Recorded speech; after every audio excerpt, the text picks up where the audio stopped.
Has Tyler Buckner, Brian, shown you anything in limited time, but playing meaningful time against big opponents that either gives you concern that he's not ready for this or gives you optimism that he is ready for the shoe? Well, he's a playmaker. I think when we saw him last year, his first non sort of coming off the bench in a kind of rotation, just run the ball kind of role was against Virginia Tech last year, right? And he comes out in the first half. He plays just one quarter, goes 5 of 8 for over 100 yards, and turns a 10-0 deficit into a 14-10 lead, right? That's the positive. Well, then Virginia Tech goes in at halftime, makes adjustments. Tyler had been doing, backup reps. It wasn't running the whole offense. They make some adjustments, and he struggles in the second half, right? So I think that game was one of those things where you say, he handled that stadium, that crowd, and Ohio State's familiar with how loud that place can get if Virginia Tech's playing well. And he handled that environment well. It was more of the rolled coverages, the things that a young guy struggle with. So I think he showed the ability to handle the moment. I don't think that's going to be the question for him. And of course, Lane Stadium is loud, but it's not the Horseshoe, right? But it's at least an opportunity to do that. It's now about, okay, can you read the defense? Can you make plays? Can you do those type of things? And I think those are the things that Tyler's going to have to learn.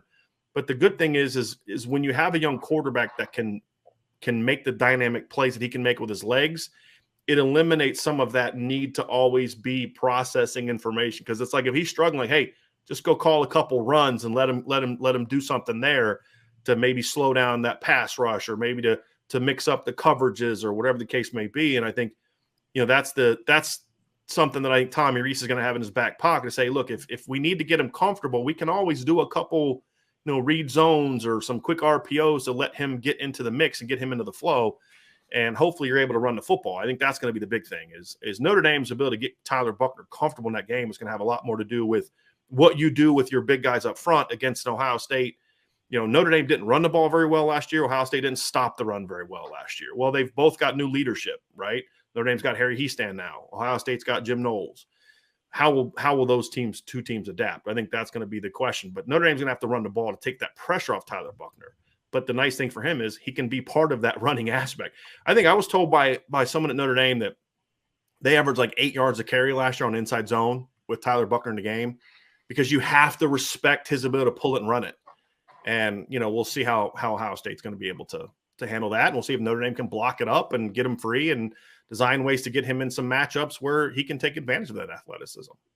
It will be interesting to see how Ohio State handles that inside run with their 4-2-5, and do they have to adjust to a 4-3 or something like that to get more people in the mix there? And yeah, I'm just looking forward to and then what happens in the second half, because the adjustments that both programs are going to be going through.